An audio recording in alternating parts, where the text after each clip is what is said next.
J'aspire à vivre en harmonie, être humain en symbiose avec la nature, dans un havre de paix, où moi et ma famille pourront s'épanouir, fleurir.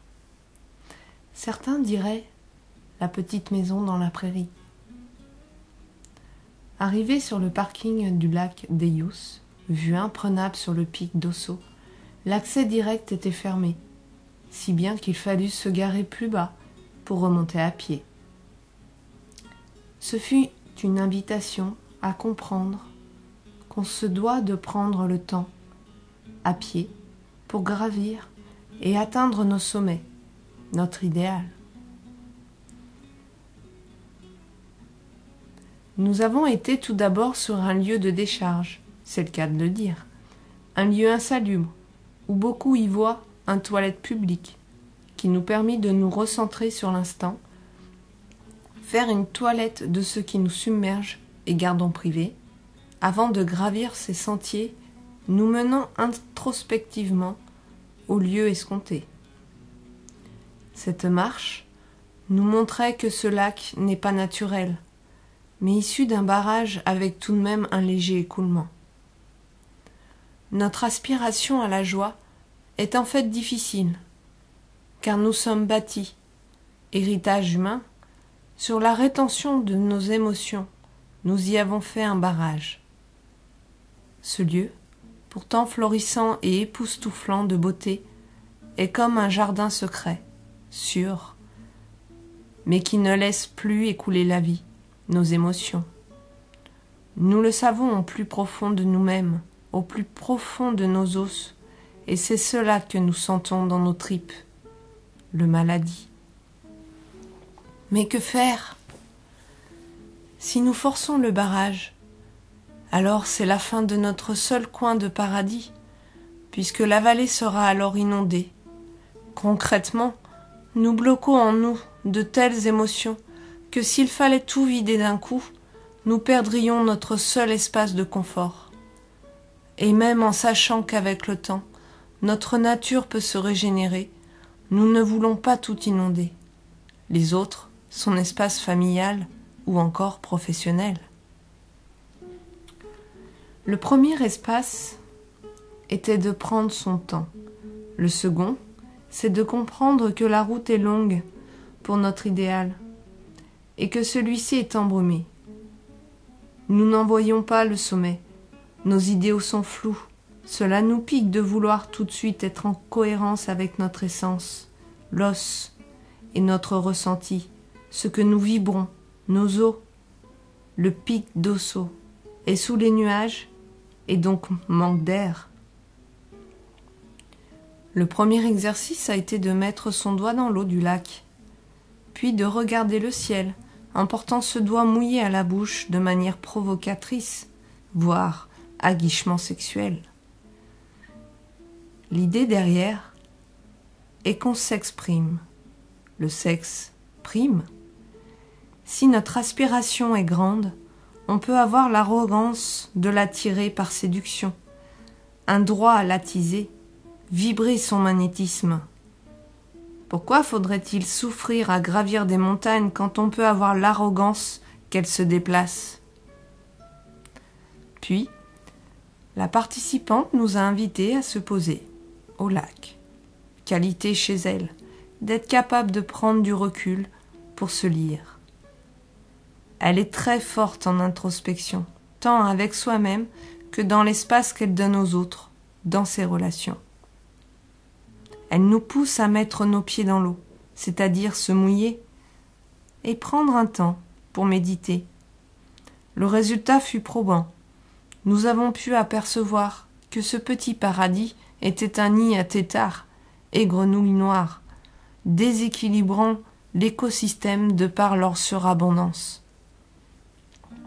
Notre barrage est en fait la cause de nos idées noires, qui nous envahissent, d'où notre mal-être, alors que nous pouvons également sentir beaucoup de plaisir à vivre. Dernier exercice de la matinée, chanter pour une pierre. Pouvons-nous en chanter, donc plus que reconnaître ce qui est figé en nous?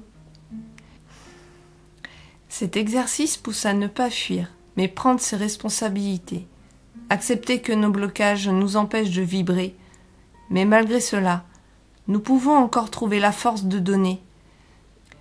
Ici, chanter, donc vibrer, ce que nous sommes, là où nous en sommes. La consigne était de bien chanter pour la pierre, de ne pas fermer les yeux en soi, mais bien d'émettre vers le minéral.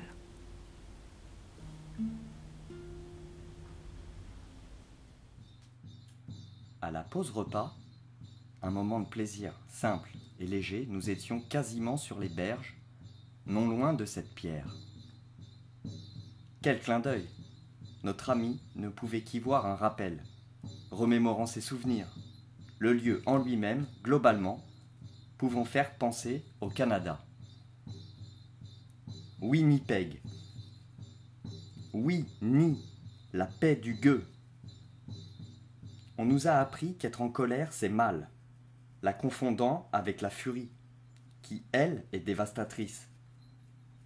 Appris à être sage, niant que de ne pas l'être est un passage. Appris que c'était petit de vibrer ses émotions, pauvres. Ainsi, nous rejetons le gueux en nous, l'excluons. Nous nous insultons, mauviette, pédé, et ainsi nions notre morosité. Oui, ni, deg. Le Canada, sans raconter les diverses formes parfois aimantes de sa colonisation, représente bien notre stratégie découlant de cette envie de s'ouvrir et de s'aimer tel que l'on est. Ce qu'il reste de la colonisation aujourd'hui est l'écrasement de la culture locale, voire la quasi-disparition des ethnies présentes, les Amérindiens. Amer, un, dit un, était pourtant un appel à exprimer sincèrement son ressenti, ici, son amertume. Amer, cela me tue. Une sensation que la vie ne soutient pas assez et nous laisse décrépir. Au final, vu que nous sentons notre paradis intérieur se détériorer au prix d'un énorme blocage, nous cherchons à trouver cet espace chez les autres. Même si parfois cela se passe dans le partage et le respect. Lorsque nous sommes avides, c'est-à-dire avides, nous allons parfois envahir l'espace de l'autre. Ce oui à subir nos propres émotions devient un non, un jalon, une fermeture, une clôture que nous plaçons dans l'espace d'autrui. De manière claire, nous forçons les autres à nous traiter comme nous le voudrions, à l'instar des premiers colons violant les cités primitives. Inconsciemment, notre stratégie devient de repérer les faiblesses d'autrui pour les envahir et prendre son nouveau territoire sur une terre qui n'est sienne. Redorer son blason. Un geste de ce type efface toutes les bonnes initiatives d'amour et de partage que nous voulions. Comme dans les premiers colons, certains ont tenté un partage avec les autochtones. La clé est d'apprendre la langue étrangère, se laisser infuser du temps de la rencontre. S'il faut 1 minute pour couper un arbre, il faut des années pour que repousse la forêt. Nos bonnes initiatives sont cet arbre qui pousse en silence face au bruit de celui qui tombe. L'étranger, au Canada, dit win, pour gagner aujourd'hui. Oui, tu as tout à gagner à hennir, crier comme un âne, que l'on peut se résumer à ce que l'on possède vraiment, ce que j'ai au fond du ventre. Le message de ce rocher, lui figé, nous en mouvement.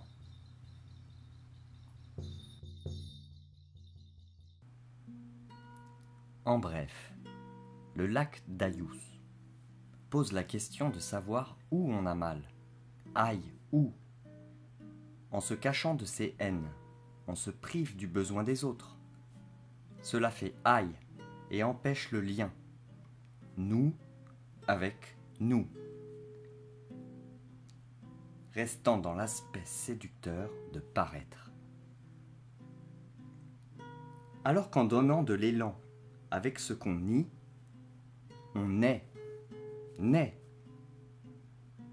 renaître.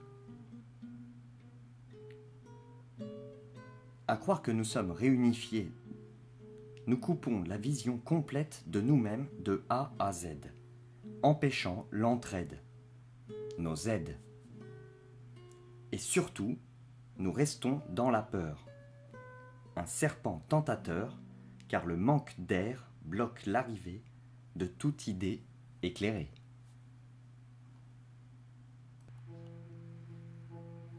En bilan, quand on a des idéaux, la vie se résume entre les règles du père et les règles de la femme sauvage. Plus clairement, cela se passe entre ce qui nous semble être la direction à prendre et ce que nous pouvons réellement vibrer. La clé de cette journée se pose sur l'expression de soi, tel qu'on voudrait être et ce que l'on peut se permettre d'être vraiment. La jouissance, jouir de ses sens, ce que l'on désire mais aussi vivre ceux qui sont déjà là. Comme cette photo le montre, l'origine du monde se passe jambes écartées si l'on veut voir les plus beaux horizons. On parle d'expression, les pressions, ex du passé qui sont à vider, et de s'exprimer, c'est-à-dire déjà connaître avec bienveillance ce qui fait couler la myrrhe de notre vagin. Va à jeun. 9. Renaître, vierge. Qu'est-ce qui m'excite physiologiquement, sans aucun jugement de la tête ou test comme diraient les anciens? Ainsi l'idéal se teste dans le concret et nous donne le chemin. L'un teste un.